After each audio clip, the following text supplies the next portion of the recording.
The Enneagram really predates um, current Christianity.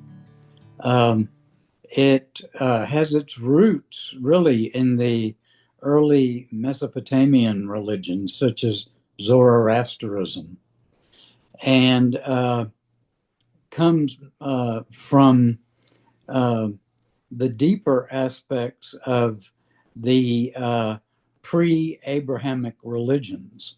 So we're dealing with man's early need, or humans' early need, to find out who we are, what this world is that we are we have been dropped into, and what the purpose of our lives are. So those were the same questions that the people were asking even before the Abrahamic religions.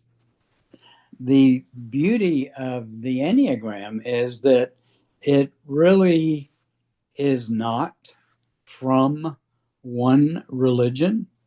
It was found supposedly in a monastery at the beginning of the last century by a man named George Ivanovich Gurdjieff, who was a deep spiritual searcher, and I might add, a Christian, and Eastern Orthodox Christian.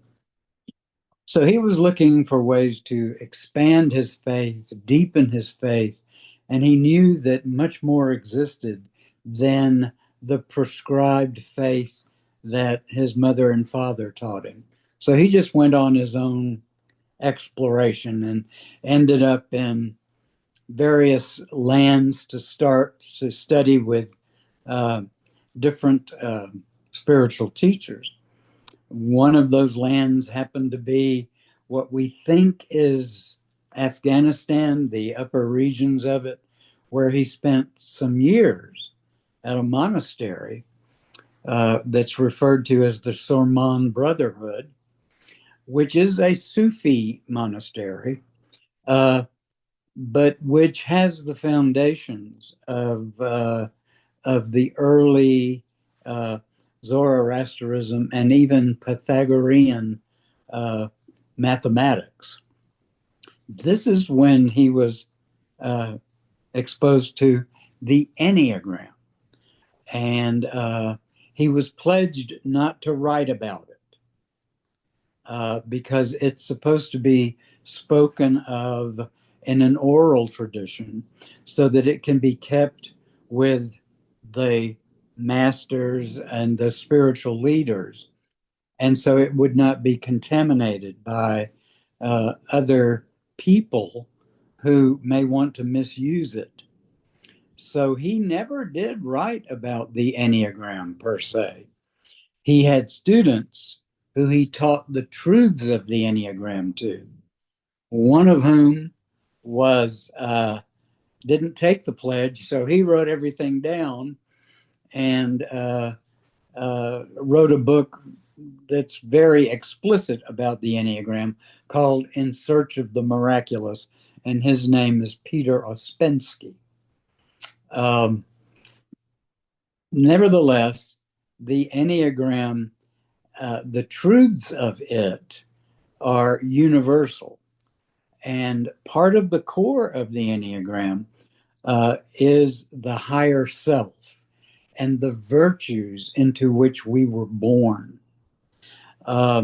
These virtues uh, were a major subject of exploration and writings of a desert father called Evagrius of Ponticus, Evagrius of Ponticus, who is the author of basically the nine uh, uh, sinful thoughts, um, which later developed into nine vices or sins.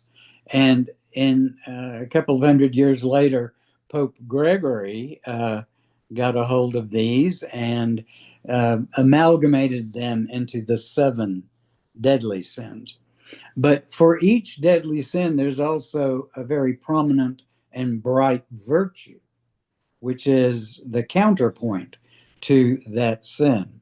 Well, the Enneagram's core is built on the very thing that Evagrius and the Desert Mothers and Fathers were looking at in terms of how to achieve ultimate union with the divine.